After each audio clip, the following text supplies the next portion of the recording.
Hello and welcome to Who Wore It Better, where I review Raw and Smackdown back to back and try and figure out which show won for the week. Well, folks, your voices were heard loud and clear in the comments section of my Fastlane review from Monday, back when I debuted the new digs, the new HQ as it were. And you're right, the neon sign that was sitting here over my shoulder was a bit too bright, a bit too distracting. So taking that into consideration, I am taking the sign into a shop later this week to get a part installed that will allow me to adjust the brightness on that neon sign. So it is going back up on the wall by next week's Who Wore It Better, but it will be a little bit more manageable, a little bit less distracting, I hope. So with that out of the way, let's get on with the review. The Shield come out for their much ballyhooed farewell address, and admittedly it's kind of disappointing. It's not really much. It's Roman saying, hey, Seth's going to handle his business, Dean's going to do whatever he does, and I'm going to be the big dog, and that's the end. It was pretty lackluster farewell address for the most dominant faction of all space and time in WWE history. So Roman and Dean leave, Seth starts cutting a promo, Paul Heyman interrupts, and Seth starts to do Paul's shtick for a bit by putting over Brock and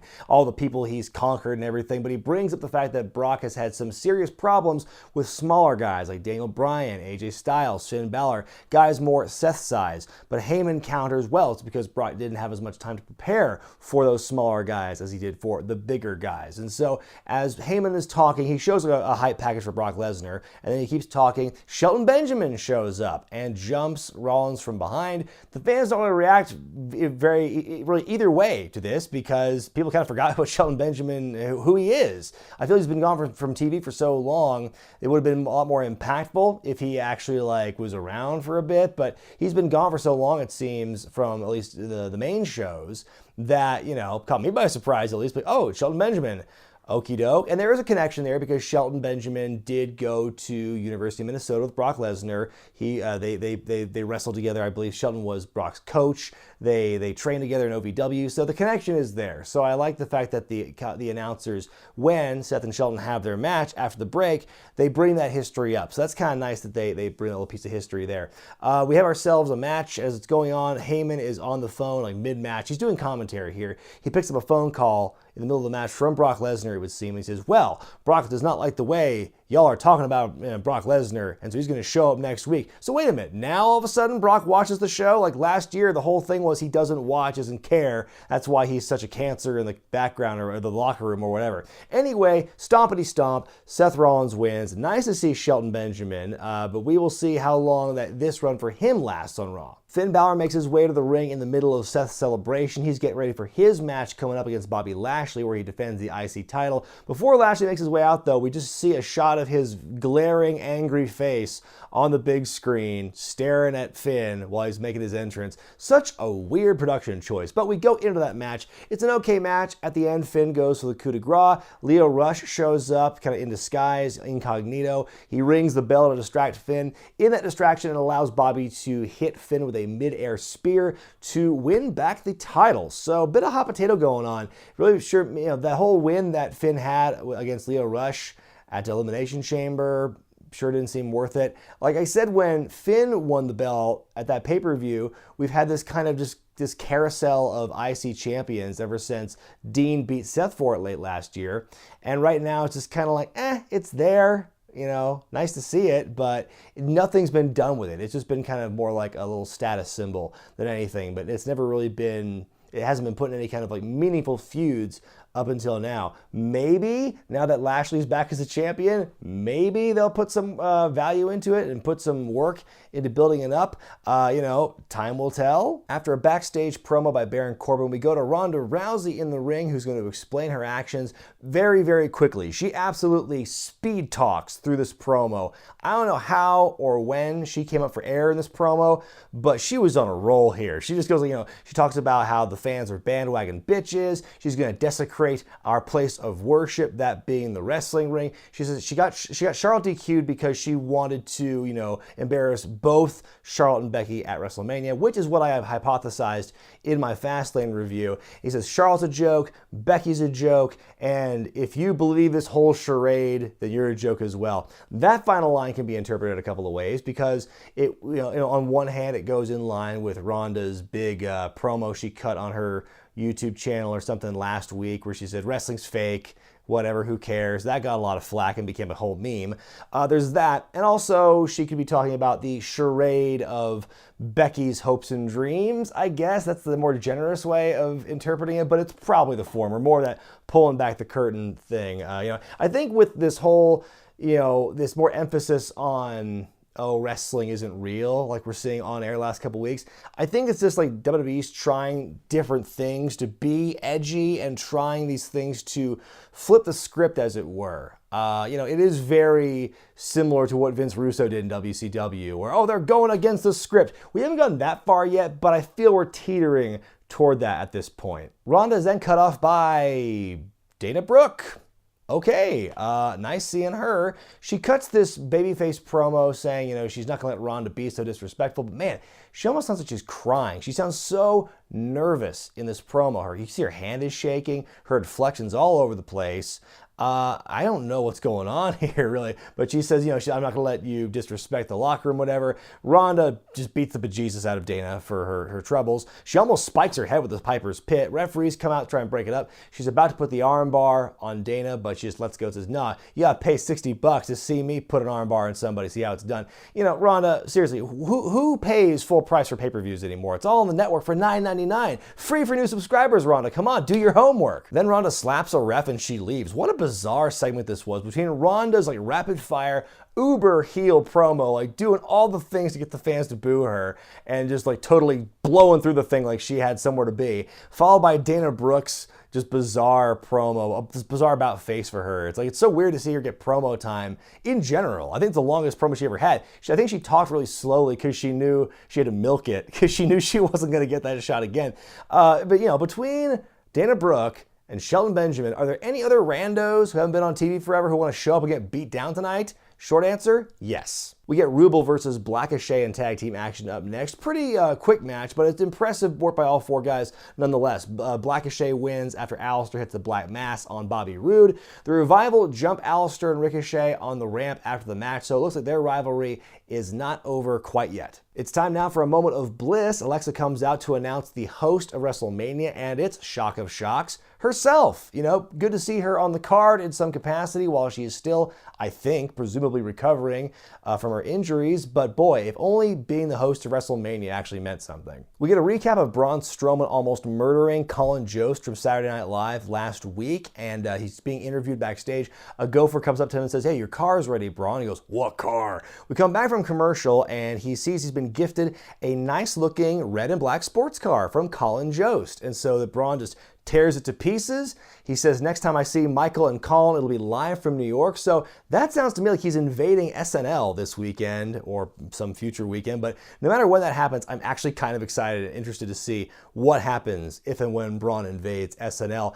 And so it was, kind of a fun segment. But it turns out this whole thing was actually a very subtle advertisement for the new toy put out by Mattel and WWE, where you got a Braun Strowman action figure and you can tear apart a nice red and black sports car. Pretty sneaky, sis. It's Elias time. Elias is a Pittsburgh native. He gets a nice reception from the hometown crowd until he heals on them and the city. No Way Jose and his brand new hairstyle interrupt, and Elias just immediately beats the piss out of him. And that's pretty much the end of the segment. So No Way Jose completes the trifecta of Shelton Benjamin, Dana Brooke, and now Jose. Just guys come out from out of nowhere and they get beat up for their troubles. They announced that Harlem Heat's going to be going into the Hall of Fame this year, the 10-time WCW Tag Team Champions, making Booker T a 2-time Hall of Famer now. I think they definitely, clearly they deserve to be in a Hall of Fame. They're one of the best tag teams of the 90s, breaking records in WCW, and it's one of the best, brother tag teams, especially throughout wrestling history. And, obviously their singles careers went in very different directions, but as a team, they were really, really good. I watched a lot of stuff in their prime in WCW when I was, younger, first starting to watch wrestling, so I knew what Harlem Heat was all about. I love their work. Just surprising, though, because this is a straight-up WCW entity being inducted. It's not like someone like Torrie Wilson, who was in WCW for a bit, then WWE, or Sting, for that matter, who spent most of his time in WCW, but got a little bit of WWE time before getting inducted. This is a direct import from WCW going in there, which you don't see that often anymore. And it's just, Stevie Ray never worked for the company in any capacity as far as I know. It's pretty much Booker T the entire time. So Stevie Ray is pretty much getting inducted along with his brother again. And so it's very nice. Makes you wonder if it's maybe a favor that Booker T pulled or something like that. But it's still cool to see the team inducted. They certainly are Hall of Fame worthy. Just kind of surprising to me that it's going to be, this straight up WCW property going in. Lacey Evans comes out for her hello goodbye, but for once, she's interrupted by Nia Jax and Tamina. So, how does it feel this time, Lacey? How does it feel? Nia Jax is out there for her match with Natalya. Natalya brings out Beth Phoenix in her corner as a result of what happened in the big beatdown at the end of the Women's Tag Team Championship match at Fastlane. The match goes maybe 30 seconds before Beth Phoenix just says, fuck it, and goes in the ring, starts beating up Nia Jax. The match ends in a DQ. The fans don't really care. So then, as Nia and Tamina make their way to the back, they're jumped in the gorilla position by Becky Lynch and Sasha Banks. So, big old lady brawl happening both in the ring and backstage. The crowd doesn't really care. Batista arrives with a motorcade and a whole gaggle of security guards. They have their big face-to-face between he and Triple H, and things are getting serious when Triple H has his leather jacket on. Dave shows up and he tells Triple H to give him what he wants. They exchange some words. Triple H refers to the security guys as the guardians of the independent scene, which was funny, but at the same time, stop bringing up the fact that these are, stop trying to break the illusion is what I'm trying to say here. So Batista gets very spitty, telling Triple H to give him what he wants, like screaming at him, and they're just shouting at each other, like, give me a match of Mania, give me what I want, give me, you beat him a 70-year-old man, you're on. And so it's finally on, the match is confirmed, and so then Batista says he's finally going to get what he wants. He will end both Triple H and his own career on his own terms, and then Triple H ups the ante by making it no holds barred. I really enjoyed this segment. It was like campy at times, but also it was just really strong deliveries by both guys. I think the story is there. In one single promo, Batista lays out his entire motive and his entire reason for being there and his plan. These two have a history together, so the story can be told from there. I really hope they don't pull what they did with Triple H and Undertaker a few years ago, where they just kind of forgot that their first WrestleMania match even happened. I hope they bring up WrestleMania 21 in their history, because otherwise it might be kind of awkward. Kurt Angle shows up to address his future, and at one point I thought, didn't they already do something like this with him not too long ago? Or maybe he was teasing it and somebody cut him off. Anyway, Angle announces that his farewell match will be at WrestleMania. Gets a little emotional, a little verklempt as he thanks the fans for everything. So this is it, huh? I'll believe it when I see it. We've seen this kind of thing before with him in Impact and his last match with Bobby Roode, his big retirement tour. But if this is really it, it's been a hell of a ride. Kurt Angle's always been one of my favorites over the years. And, I think he's picking a good time to walk out with his head high. Who do you think his opponent's going to be? They didn't announce it yet. A lot of strong contenders. I think that maybe John Cena would be a good pick for him, because Cena probably needs something to do for WrestleMania. And it would be so poetic for Cena's first match on the main shows on WWE to be against Kurt Angle, for Kurt Angle's last match to be against John Cena, would be very poetic. But if there's maybe a younger wrestler, a more frequent wrestler who might want to rub like that, maybe Finn Balor, something like that. I don't know. I'm just thinking out loud here. Let me know who you think should face Kurt Angle in the comment section. Then Kurt has a match with Apollo Crews. It's a quick little 5-minute match. Angle wins. Yay, sportsmanship. They shake hands and everything. Angle takes a bow for his hometown fans. His final match in Pittsburgh. I feel there's a lot of finality happening right now for WrestleMania season. We had the last ride for the Shield at Fastlane. We're having Kurt Angle's farewell match. It's one last time for Batista and Triple H. A lot of things ending here, and that tells me it feels like they're really, hopefully, starting to turn a corner and kind of really fully embrace this kind of new generation of wrestlers they have, and maybe making way for the younger talent to really show what they can do. That's just me spitballing though. Our next scheduled match is supposed to be Roman Reigns versus Baron Corbin in one-on-one action. Roman gets a nice pop from the crowd. It's his first singles match back since going away to get his leukemia treated. But all of a sudden he's jumped by Drew McIntyre, who just unloads on Roman and seems to give him a concussion, the way Roman's selling the head trauma and everything. Very woozy and stuff. So I will say, when Drew is given a beatdown segment, he owns that shit. What a presence about him. Based on what I saw here with he and Roman, it seems that maybe these two have a match lined up for WrestleMania.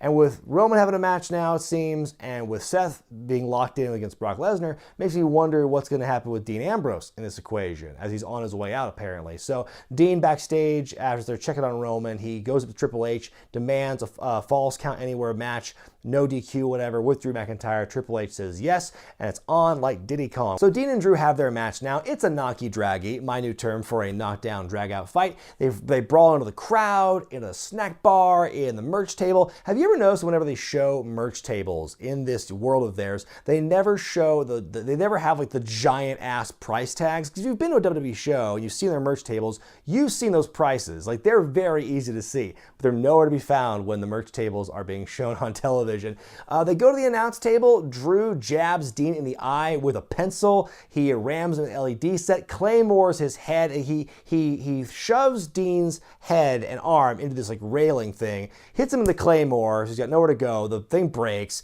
and so he kills him basically. He pins him and wins, and then as he's celebrating, Dean is able to get back up, but he just claymores him again, and the announcer's after he's been murdered. So that's how the show ends. And wow, maybe he's getting written off for Mania. Maybe he doesn't have a match for Mania now, so don't need to worry about him.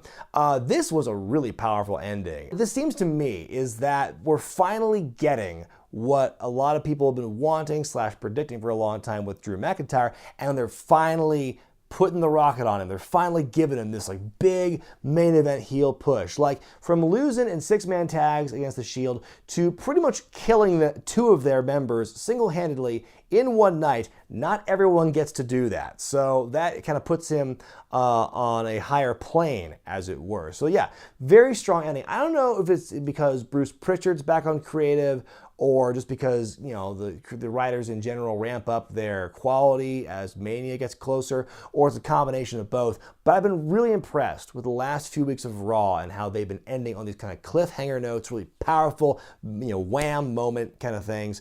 It's so nice to have like a reason to actually tune into the very end of the show. Thank you. It's so nice. Smackdown begins with Shane McMahon making his way out to the ring. No hopping around, no dancing, pure heel Shane right here. He tells the ring announcer, Greg Hamilton, to announce him as the best in the world, and he gets mad because he's not doing it right. He grabs him by the face. Do once more with feeling, damn it. And so Shane basically explains his actions from Sunday. He's tired of people like The Miz and the fans leeching off him like they've been doing all his life.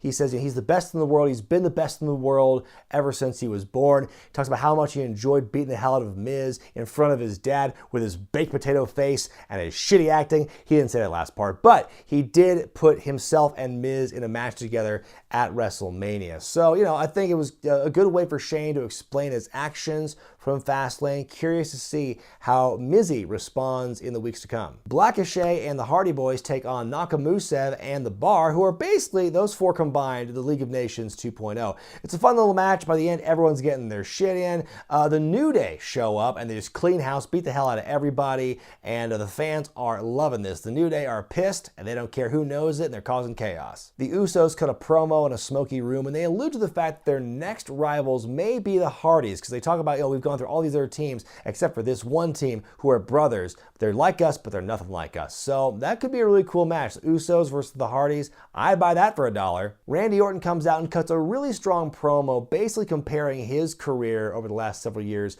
with AJ Styles, saying, you know, this is the house that AJ Styles built. Well, while AJ Styles was in the Indies and in Ring of Honor and getting a tan with Dixie Carter in Florida, I was on SmackDown, you know, doing this, and this, being the youngest champion in the company history, AJ Styles interrupts, and they have this kind of like a career off with each other, basically, where AJ says Orton never would have survived in the Indies with that knockoff diamond cutter. Ooh. Then Orton says, oh, indie guys have never ripped people off? Ooh, does this thing.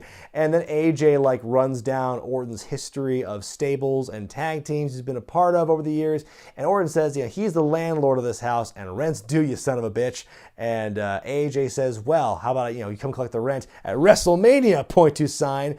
Orton does not answer either way, and that's where the whole thing ends. You know, I thought it was a really, really strong promo between these the two guys. Great exchange of words. I just wish that WWE would stop shitting on the indies so much, considering the independent scene is their lifeblood. That's where a lot of their talent comes from. And so when you shit on the indies like they do, then that could possibly cause a negative snowball effect on fan perception of the indies. I think NXT and the way they've been building that up helps kind of counteract that mentality.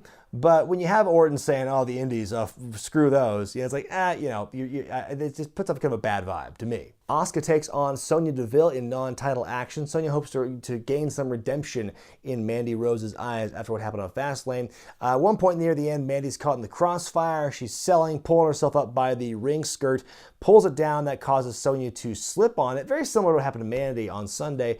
Asuka kicks her in the mush, puts her in the Asuka lock, and wins the match. More tiff. After a backstage promo by the Iconics where they challenged Sasha and Bayley to a tag title match, Becky Lynch comes out to cut a promo. As she's on the stage, she tosses her crutch to the side. I hope that is a very symbolic ending of that bullshit knee injury thing they had going on here. They show the highlights of Ronda's promo on Monday as Becky's getting ready to talk. And God bless the editing staff in WWE because they did a good job adding the pauses in that promo that Ronda did not do herself.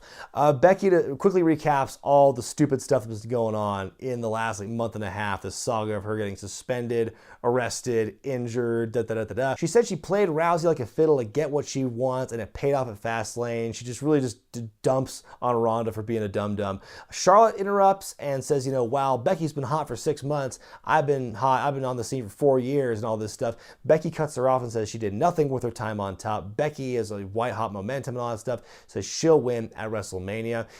Between, I don't know if you saw this, but after Fastlane, they played this promo, kind of online exclusive of a really cool Becky Lynch promo.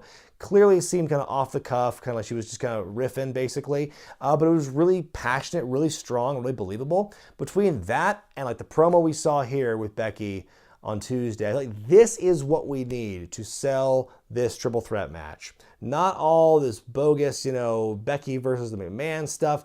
Right now, the whole McMahon element should be as far away from this match as possible and focus more on the stuff with Kofi, which we'll see in a bit, because I think if we leave it to these women to cut promos and sell the match themselves, I think that will be better in the long term for the success of the build and for this matchup. I want to see more badass promos from Becky Lynch like what we saw in the last couple of nights. Backstage, Daniel Bryan and Rowan leave Mr. McMahon's office. They said they wanted to give their opinion about Kofi Kingston's situation for the championship, and they also said they found out they're going to be putting a tag team match later against Kevin Owens and Mustafa Ali. Speaking of tag team matches, playa, our next match is Rey Mysterio and R-Truth against Andrade and Samoa Joe. It's the same thing we saw last week and on Fastlane, but in a different kind of orientation. Rey hits a double 619 on Joe and Andrade, splashes Andrade. Joe catches him, grabs him, goes for Uranagi, but Rey hits a surprise roll-up and wins. Shocking upset by Rey Mysterio. Joe snaps and beats up Truth and Andrade, his own tag team partner, afterward. A lot of interesting moving parts now in this U.S. title program, because you would think it's going to be, Rey versus Andrade and some kind of big blow-off, but with Samoa Joe still being involved with those two, maybe it'll be a triple threat, maybe another fatal four-way with R-Truth. I'm really curious. I'm wondering to see how this all turns out as we get closer to WrestleMania. Main event time, Kevin Owens and Mustafa Ali take on Daniel Bryan and Rowan. We end up getting a I have until 5 ref by Daniel Bryan as he's trying to put the label lock on Mustafa. That was great. Rowan eliminates KO from the situation. He hits the Iron Claw on Mustafa and pins him, so the heels win the day here. As they're making their way back up the ramp, Mr. McMahon shows up and he says that he will give Kofi an opportunity to compete at WrestleMania for the championship. And what happened at Fastlane was what he calls a teachable moment. The New Day interrupt, they approach him and say they've done everything they've ever been asked to do. They've never complained, they've never, caused any ruckus. So, why are you depriving the fans and us of what we want to see of Kofi getting this title shot and everything? And Vince says, nobody deserves anything, not even himself. And he created heaven and earth, basically what he says. It was kind of nice to see McMahon says, you don't deserve it, the fans don't deserve it, I don't deserve anything. It was kind of nice to pull that back a little bit from the Vince. Kind of nice bit of humility there. So Big E and Xavier make another plea to Vince. Vince tells Kofi that as good as he is, he'll go in the Hall of Fame someday, but not on his own. He'll go in with the New Day. And so Vince says that Daniel Bryan told him that Kofi was a B-plus player. Ooh, they turned it around on us. So Kofi finally breaks his silence. After weeks of having Xavier and Big E speak for him, he finally says something here. And he makes a very passionate plea to Vince. I've worked for this company for so long. I've never complained. All I need is you to tell me what to do to get the shot. And so Vince tells him he has to beat Randy Orton, Samoa Joe, The Bar, and Rowan in a gauntlet match next week to earn his title opportunity. My God, great googly moogly, insurmountable odds for Kofi Kingston, it seems. The heels get in the ring, the New Day fight them off and stand tall. Really strong moment for Kofi, and so that's basically what's going to drive the whole thing for next week. The fans are going to want to know all week and all up until next Tuesday, how's Kofi going to get out of this jam, and how's he going to overcome the odds to fight at WrestleMania? And so I think they did some good work here. Time now for me to decide which show won for the week, Raw or SmackDown. This was legitimately the hardest decision I've made in weeks for this segment. I think both shows did a great job setting up for WrestleMania. I think that neither show had much in terms of wasted motion. Everything they did, you could tell to some degree, was to build toward WrestleMania. I was this close to making it a tie. Ultimately, I have to go with SmackDown here because I think Raw, again, the time was not on their side here. Being longer, they had more room for error. I think some of the, with Raw, the stuff that worked really worked. Like, I love the Triple H Batista segment, love the Kurt Angle stuff. Drew McIntyre killing the Shield was very impressive and very eye-catching. I wasn't a big fan of the Intercontinental Championship being bopped around again between Finn and Bobby Lashley. Very awkward segment with Ronda Rousey and Dana Brooke, between Ronda's terrible promo and Dana's terrible promo for other reasons. It just was not a very good segment to me. Nia versus Natalya, kind of a flat ending. With SmackDown, the wrestling itself wasn't that great, wasn't that spectacular, but what really sold me on SmackDown was the amount of storytelling they did in form of promos. AJ and Orton, Charlotte and Becky, Vince and the New Day, all these things to try and really help hammer home a lot of these stories. Oh, and the Shane promo for that matter too. I didn't really put that as a pro, but it was up there. It was one of the better things. I think it was just one of the most overall consistent displays of promo work for an entire show on SmackDown I've seen in quite some time. The one thing that I started to really notice this week across both shows, but especially on SmackDown, feels to me that Aleister Black and Ricochet as a tag team are getting kind of overexposed because they are the only team right now that's bopping between Raw and SmackDown every week. We don't get a chance to kind of breathe for a bit and see them. I think what they're doing, they're just trying to saturate the product with these guys so you're used to them. But at some point, I think it's going to get almost tiresome. I think right now there's kind of in between. They're kind of in the ether. They clearly have more of a creative direction on Raw right now, but I feel like there's something just kind of when they're on SmackDown, to me, they're just there. I would just like to see them pick a show and stay with it. That's my only kind of gripe. It's not just with SmackDowns, with both shows, but I feel on SmackDown their time is just a little more kind of Let me know what you thought about Raw and SmackDown this week in the comments section below, and be sure to vote which show you thought was better in the gimmick in the upper right hand corner of your screen. I'm Brian Zane, and I'll see you next time.